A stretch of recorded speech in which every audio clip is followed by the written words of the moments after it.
Parce que le texte que nous lisons, que nous allons méditer, nous amène un petit peu dans cette ligne-là, la promenade du sage. Et il est question d'entrer, de venir, de recevoir, d'accueillir et d'avancer.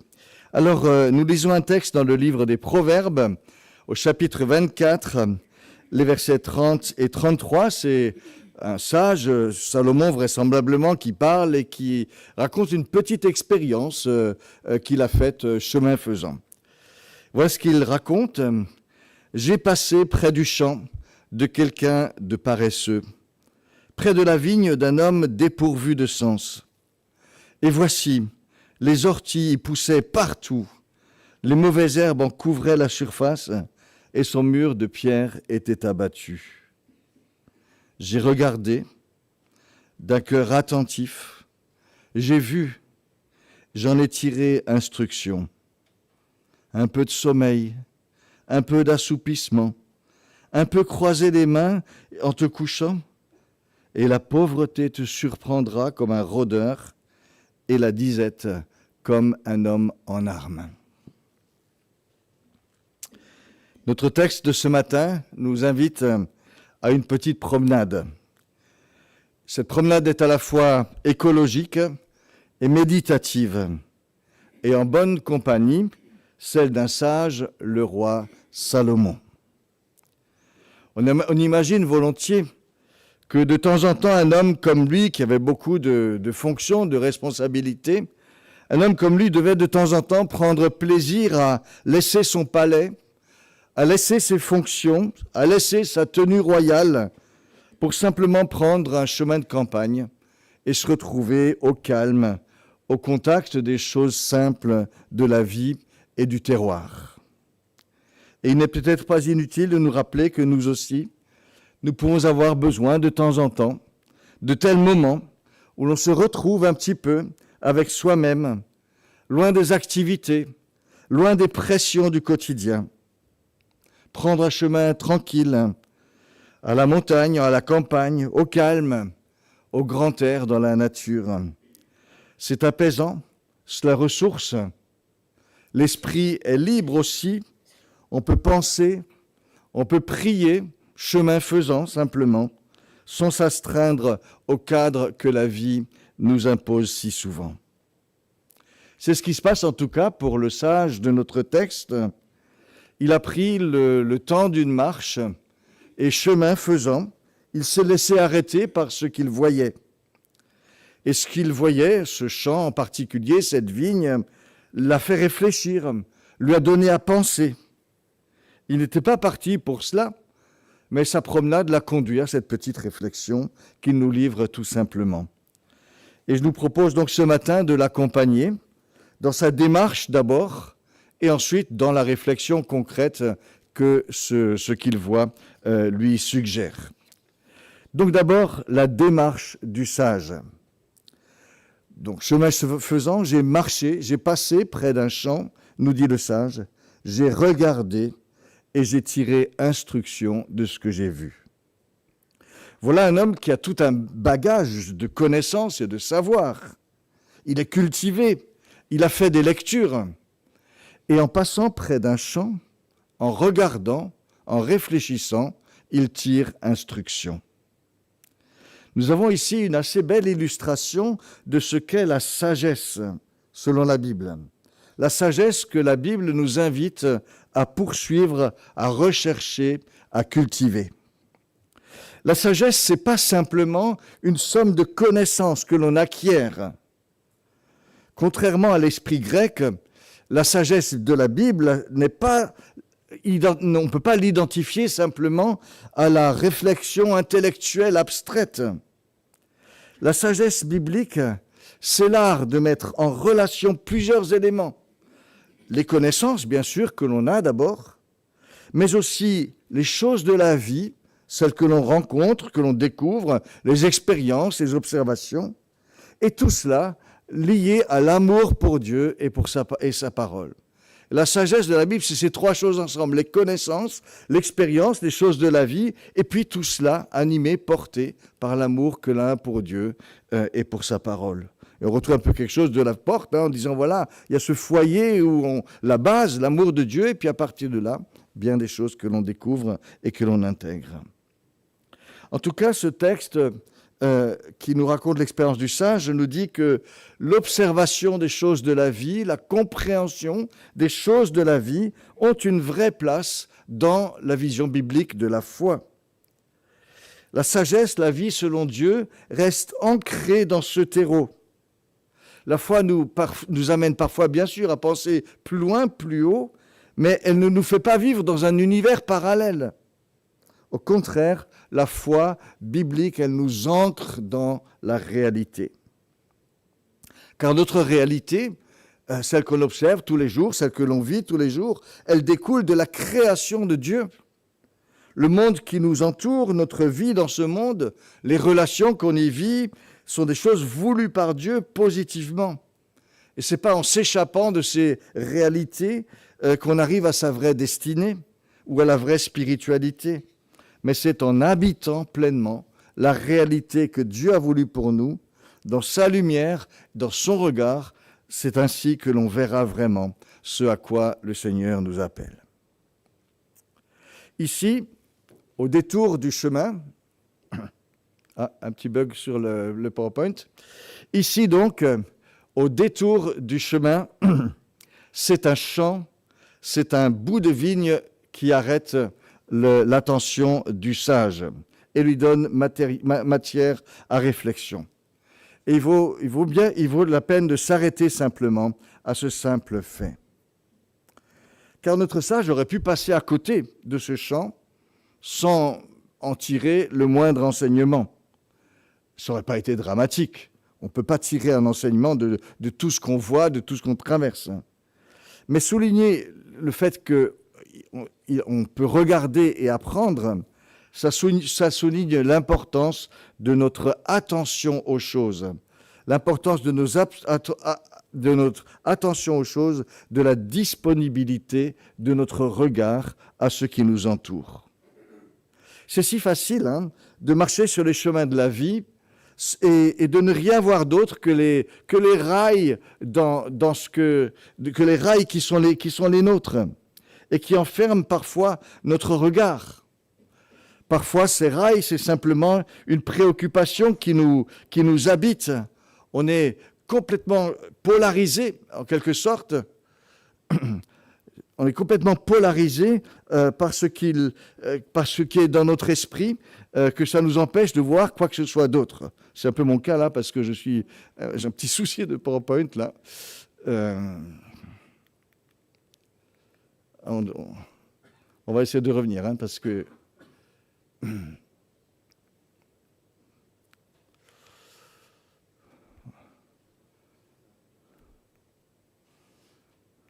ça bouge pas. Ah, ça y est. Voilà, excusez-moi. Donc,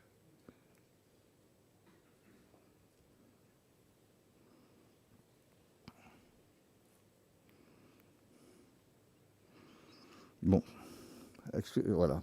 On va essayer de rester là-dessus. Donc, je dis voilà, arrêtons-nous sur le. J'ai arrêté. Voilà. J'ai considéré donc les choses attentivement.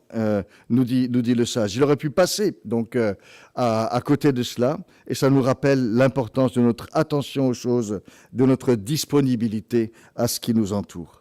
Et c'est vrai que parfois on est tellement pris par les rails de ce qui nous habite, dans les préoccupations qui sont les nôtres, qu'on est complètement polarisé par ça et qu'on ne voit rien d'autre.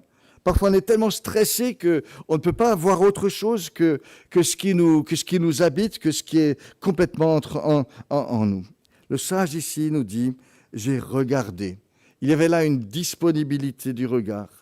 Il me semble important aussi de nous demander, est-ce que pour nous aussi, nous savons regarder ce qui se passe autour de nous, ce qui se passe en nous aussi, ce qui se passe dans nos propres vies.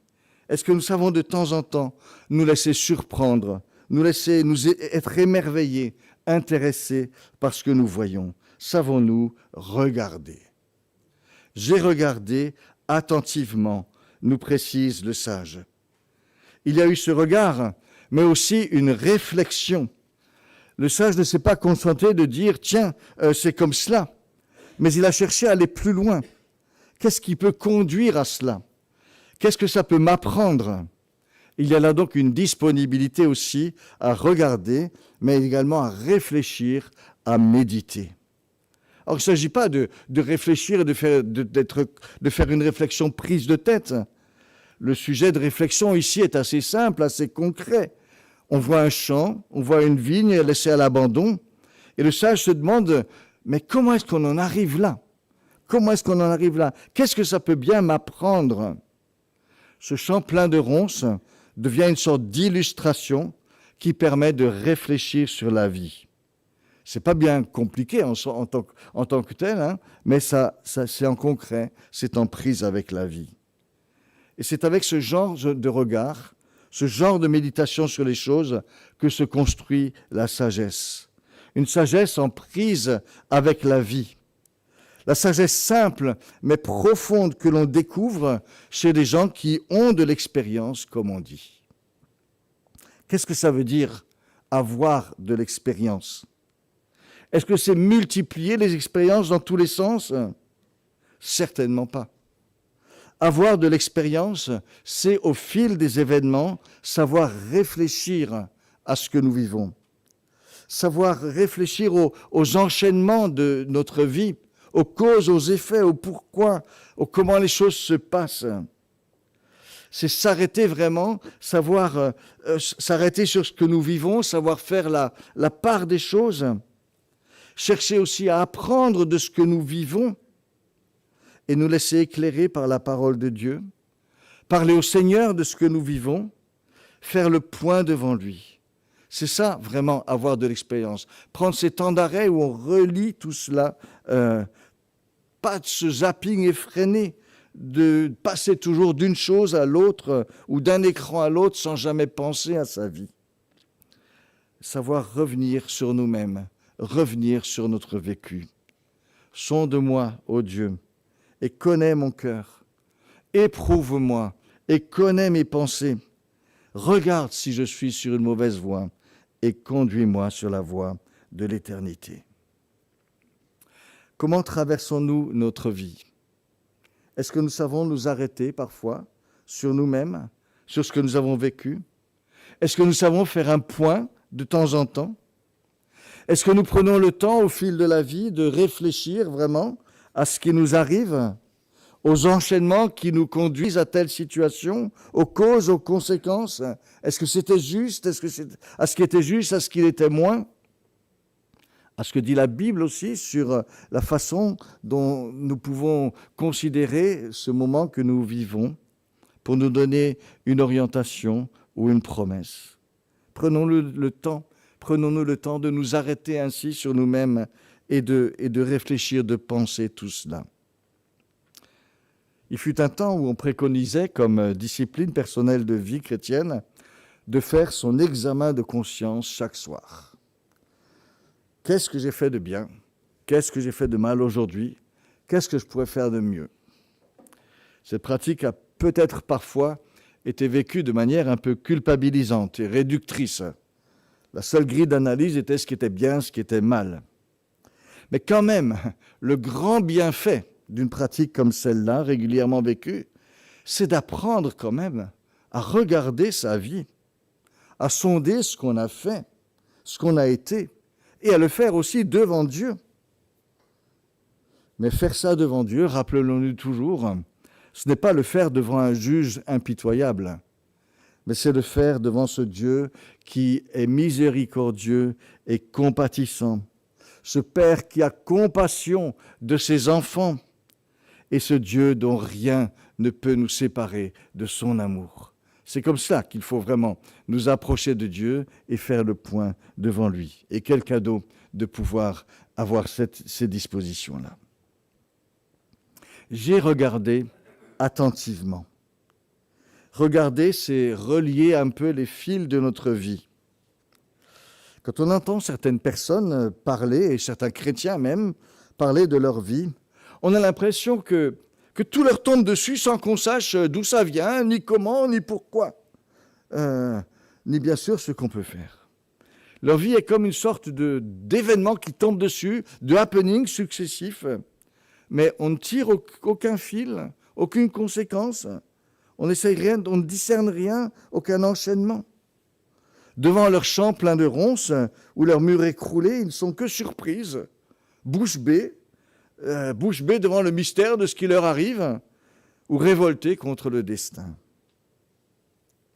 La sagesse, c'est de cultiver l'attitude qui sait chercher et accepter qu'il y a aussi dans notre vie des causes, des effets, des conséquences, qu'il y a des aiguillages, des choix, des erreurs parfois, des réactions, des tentations, et que toutes ces choses-là sont en route dans notre vie, et c'est ça qui construit la trame de notre vie.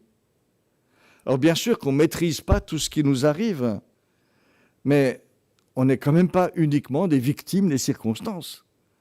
Nous avons aussi nos responsabilités dans la façon dont les choses s'enchaînent dans notre vie. Et il est utile d'apprendre à discerner ces choses-là. Le discernement dans la Bible, c'est l'une des facettes de la sagesse. Et c'est ce qui va parfois nous responsabiliser en disant, oui, là, il y a vraiment un endroit où tu as pris un mauvais chemin. Et parce que tu as pris ce mauvais chemin, il faut changer là maintenant, il faut revenir en arrière. En tout cas, ne plus refaire la même erreur si tu ne peux pas revenir en arrière. Discerner ces choses-là. Mais parfois aussi discerner l'enchaînement des choses peut nous apaiser, nous aider à voir un petit peu sur quoi il faudra travailler, pourquoi il faut prier. Là, tu as subi quand même un gros choc, il y a des contre-coups. Il faudra du temps, il faudra du travail pour pouvoir régler ces choses-là, pour les digérer.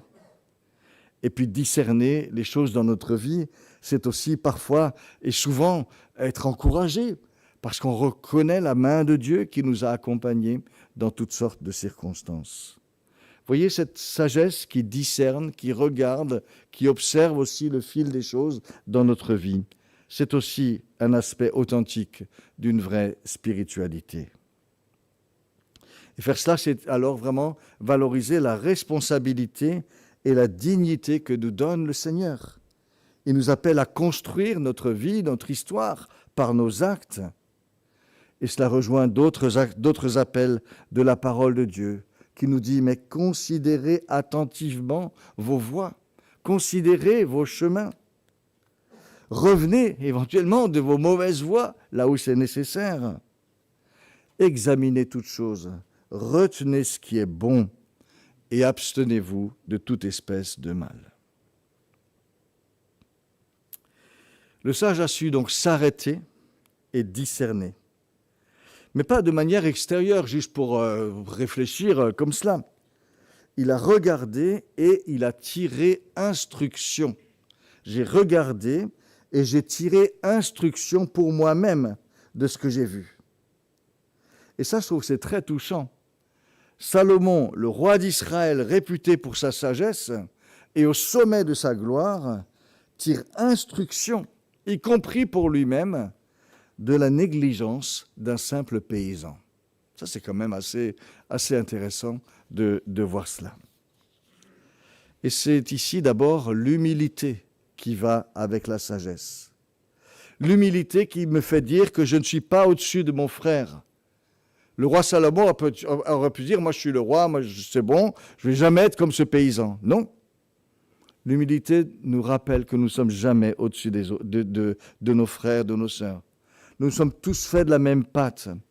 Ce qui lui arrive peut m'arriver à moi aussi. Je ne suis pas au-dessus du lot. Et c'est bien d'avoir cette humilité fondamentale devant ce que nous voyons dans nos relations. Cette humilité, elle ouvre à de vrais enrichissements. Elle permet d'abord un accueil authentique de l'autre, sans suffisance, dans la simplicité, sans esprit de jugement. Et on le sent parfois dans une relation. Hein. On sent les gens qui sont capables juste de vous écouter et de dire « oui, je comprends, oui, je vibre mais à ce que tu dis, ça me touche aussi ». Et les gens qui, pendant que vous leur parlez, sont déjà en train de cogiter et de faire leur propre chemin, leur propre ligne. Et peut-être même leur grille de jugement. L'humilité qui permet l'accueil de l'autre. Mais l'humilité permet aussi justement de recevoir instruction de toutes sortes de situations extérieures à nous. Je peux tirer instruction pour moi de ce que je vois chez l'autre. C'est ce qu'a fait le sage ici. Il voit ce champ du paysan et ça lui fait réfléchir à lui-même. Et nous aussi, dans nos relations les uns avec les autres, lorsque nous discutons avec l'un, telle faiblesse de quelqu'un peut non pas nous amener à juger cette personne pour cette faiblesse, mais se dire « et moi, et mes vulnérabilités à moi ». Et puis telle chose magnifique que quelqu'un manifeste dans sa vie, elle va nous reprendre et dire « Ouh là là, mais ça je pourrais aussi avancer moi-même ». Nous avons besoin dans nos relations les uns avec les autres, nous pouvons tirer instruction de ce que nous recevons, de ce que nous découvrons les uns chez les autres. Et c'est vraiment une richesse aussi dans nos relations mutuelles. La relation est bonne et puis il y a tout ce qu'elle nous apprend. C'est pour ça d'ailleurs que la Bible nous donne des exemples, beaucoup d'exemples. Tous les personnages de la Bible nous sont donnés. Pourquoi ? Pour qu'on puisse aussi réfléchir sur leur vie et puis faire miroir un peu par rapport à nous. Et c'est d'ailleurs un peu étonnant de voir comme ça nous arrive si souvent d'être tellement sévères pour les personnages de la Bible alors qu'ils nous ressemblent tellement. Ils nous ressemblent tellement. Découvrir vraiment, tirer instruction de ce que nous pouvons découvrir dans nos relations les uns avec les autres, dans l'Écriture aussi. Mais le sage ici s'enrichit aussi de ce qu'il découvre simplement sur sa route. Et il y en a des lieux où nous pouvons nous aussi découvrir et apprendre sur l'homme, apprendre sur la vie. Alors c'est clair que la Bible reste toujours notre boussole dans ce domaine. Mais on peut aussi, dans le domaine des apprentissages de ce qu'est l'homme, de ce que nous sommes, on peut aussi parler de l'immense valeur de la culture. La culture, il y a tellement de belles choses à découvrir, de bons films qui font réfléchir, qui nous aident à comprendre quelques aspects du fonctionnement humain, des bons livres qui nous font découvrir toutes sortes de facettes de l'expérience humaine et nous permettent d'enrichir notre perspective, d'avoir une vision plus large des choses. Lisons, mes frères et sœurs. C'est le salon du livre, là, aujourd'hui, mais lisons pour nous enrichir largement. Ça fait partie des choses que nous pouvons recevoir et ensuite vraiment intégrer dans notre vie. Et les proverbes nous en donnent l'exemple. C'est clair que pour les proverbes, le fondement de la sagesse, c'est l'amour du Seigneur. La crainte du Seigneur est le commencement de la sagesse. Mais on trouve aussi dans les proverbes de la Bible des sentences qui viennent de la littérature de sagesse du Proche-Orient de l'époque. Ce n'est pas que ce qui est du domaine d'Israël. Il y a aussi des proverbes où on s'est enrichi vraiment de l'apport de la culture. On s'approprie en restant fidèle à Dieu et à sa parole, bien sûr, les choses, mais il y a une capacité là aussi d'ouvrir, de recevoir et de pouvoir s'enrichir de cette façon-là. On tire instruction, on tire matière à réflexion, à approfondissement. J'ai regardé attentivement et j'ai tiré instruction de ce que j'ai vu. Voilà donc pour la démarche du sage, de manière générale. Et je voulais un petit peu m'arrêter là-dessus pour dire, voilà, c'est aussi ça, cette sagesse de vie qui nous est proposée dans la Bible. Maintenant, prenons quelques instants, si vous voulez bien, pour considérer ce qu'a vu le sage ce jour-là dans sa promenade. Et le constat est assez triste, relisons-le. J'ai passé près de la vigne d'un homme dépourvu de sens. Les orties y poussaient partout. Les mauvaises herbes en couvraient la surface et son mur de pierre était abattu. En regardant cette vigne, on se dit que c'est un désastre complet. Et la réflexion de Salomon va un petit peu au-delà du simple constat, parce que sa question, lui, est de se dire, oui, je vois cette vigne-là, mais comment est-ce qu'on en arrive là ? C'est ça la question. Comment est-ce qu'on en arrive là ? Et la réponse qu'il donne, c'est que quand on arrive à ce stade d'une vigne complètement à l'abandon, on ne l'a pas forcément voulu. On ne l'a pas forcément décidé. Mais on y arrive plutôt par une succession de reports et de négligences qui sont tous marqués par un petit mot, un peu. Une succession d'un peu qui amène à cet état-là. Un peu de sommeil, un peu d'assoupissement, un peu croiser les mains pour dormir, et la pauvreté te surprendra comme un voleur, et la disette comme un homme en armes. Le propriétaire de ce champ a été un négligent. On peut même le caractériser comme un négligent ou un paresseux. Et le résultat en porte témoignage. Mais l'important est de découvrir comment cela fonctionne. Et là, on entre dans la démarche de sagesse. Et donc la réflexion de Salomon, c'est de dire que la négligence ne s'installe pas de manière massive, de manière visible. Elle s'installe souvent par une succession de un peu. Celui qui finalement a délaissé l'entretien de son champ n'a pas tout lâché d'un coup. Il s'est simplement relâché. On ne lâche pas tout d'un coup, on relâche simplement un petit peu, et encore un petit peu. Une fois, deux fois. On ne cède pas sur toute la ligne, on concède un peu. Vous voyez la nuance quand même, la nuance. Et c'est par la répétition de ces un peu, de ces petites reculades, de ces petites concessions, de ces petits reports, que l'on se retrouve tout d'un coup, sans savoir comment, dans la situation de celui qui a tout lâché, tout abandonné, tout concédé. La négligence est une réalité subtile. Elle n'opère pas à visage découvert. Elle a même des raisonnements qui semblent très légitimes. Comment refuser un peu de sommeil après s'être convaincu que c'est juste un tout petit peu qu'on laisse de travail, qu'on laisse de côté et qu'on pourra le rattraper sans problème. C'est clair que ne pas entretenir ma propriété aujourd'hui ne va pas en faire aujourd'hui un jardin de ronces. Donc je peux me permettre un peu de sommeil. Ça ne va pas changer la face du monde. Un peu. C'est tellement insignifiant. Et ça nous arrive. Mettre un petit peu de délai à une obligation. Je dois le faire, mais je mets juste un tout petit peu de délai. C'est pas refuser l'obligation. Et c'est peut-être un peu ça le piège. On ne refuse pas, on reporte juste un petit peu.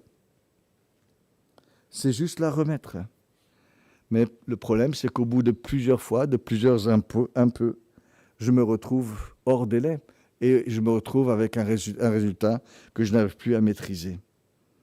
Et je vais baisser les bras, juste à cause de cette série de un peu. Et Salomon nous avertit que certains réveils, parfois, sont brutaux. La pauvreté te surprendra comme un voleur. Et les conséquences sont parfois musclées. La misère te surprendra comme un homme en armes. Nos négligences ont des conséquences. La réalité, lorsqu'il faut y faire face, elle est incontournable.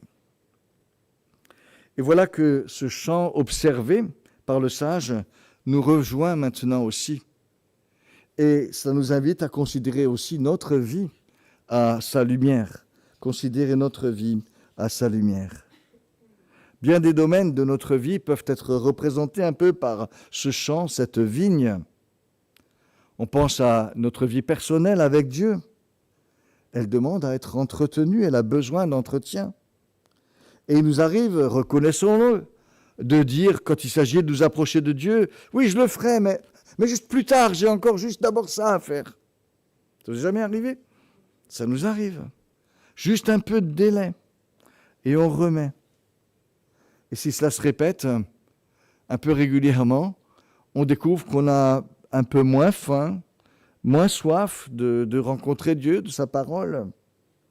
Et bientôt, on se retrouve tout à sec. On n'a rien refusé. On n'a rien refusé. On a juste reporté. Un peu reporté.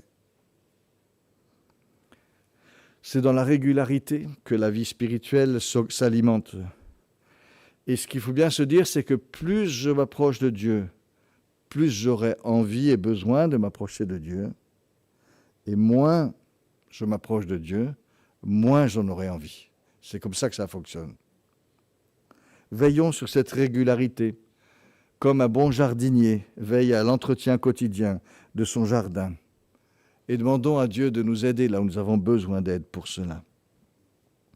Donc le domaine de notre vie personnelle avec Dieu. Mais on pense aussi à tout le domaine de nos responsabilités, de nos relations. Là aussi, parfois, on se rassure à bon compte. Hein. Oui, je sais que je dois faire ça, mais j'ai promis que je le ferai. J'ai promis, juré. Je devrais voir telle personne. Je le sais, je n'oublie pas, je devrais le faire. Il faudrait régler ce malentendu. Je dois changer dans ce domaine. Qu'il est facile de dire je sais que je dois le faire, je le ferai, je dois le faire, en le remettant à plus tard. C'est si facile de le faire. Aujourd'hui, ça ne va pas trop bien. Mais demain, c'est sûr, je le ferai. Et demain, je risque de le reporter après-demain. Et puis voilà, 1 semaine, 2 semaines qui passent. Et on s'habitue à cet inachevé. Et on s'installe dans la situation. Ça vous arrive, ça m'arrive en tout cas, je dois le reconnaître. C'est si facile de reporter.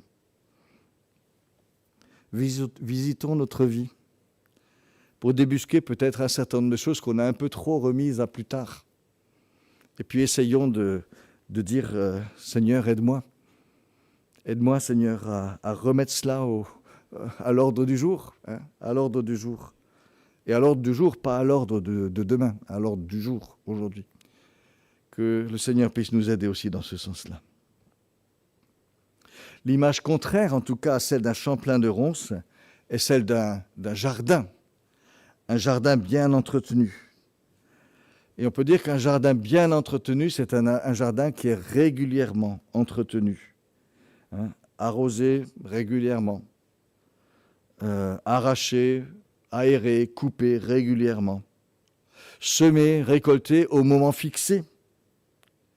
Et s'il y a des mauvaises pousses, les enlever rapidement avant qu'elles ne deviennent des grosses ronces qui envahissent tout. C'est parce qu'on fait ça régulièrement, parce qu'on fait ça en son temps, que véritablement l'ensemble peut se porter bien. Et si on applique cela à notre vie personnelle, à notre vie spirituelle, à notre vie familiale, on voit vraiment ici la valeur de la discipline, hein, être régulier dans les choses, régulier dans notre vie spirituelle, fidèle dans les petites choses, vigilant sur nous-mêmes, en prenant garde aux petites choses qui ne vont pas, en étant aussi fiable dans nos engagements. Un jardin bien entretenu. Et Dieu veut être avec nous pour cela, pour réaliser ces choses-là. Il est le Dieu de la persévérance, nous dit l'apôtre Paul. C'est-à-dire le Dieu qui veut nous aider à persévérer, et celui aussi qui continue à être à côté de nous, qui persévère avec nous pour nous accompagner dans ce que nous avons à faire, pour nous soutenir, nous renouveler, nous donner les élans, les motivations dont on a besoin pour avancer. Alors on conclut maintenant. Nous étions partis avec le sage pour une petite marche méditative. Nous y avons recueilli l'importance de savoir nous arrêter. L'importance de savoir nous arrêter, de prendre... Bon. Pas grave. Donc...